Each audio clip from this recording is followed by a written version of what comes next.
Okay, so today we're going to be installing paper eyelets using our TEP-1 fastener attaching machine. So the first thing you do is you have to install your dies into the machine. You don't have to remove the adapters for this, just simply install the dies into your machine. You should always tighten them, that way they don't fall out, and you should always bench mount your machine to a table or a workbench or something. For this purpose I'm not going to be doing that though.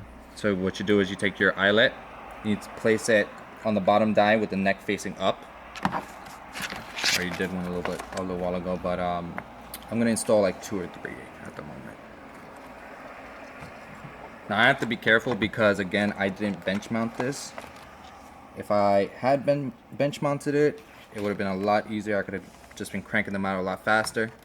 But right now I have to be a little bit more careful because if I go quickly, the machine could slide and it could affect the overall look. So these are 3 installations.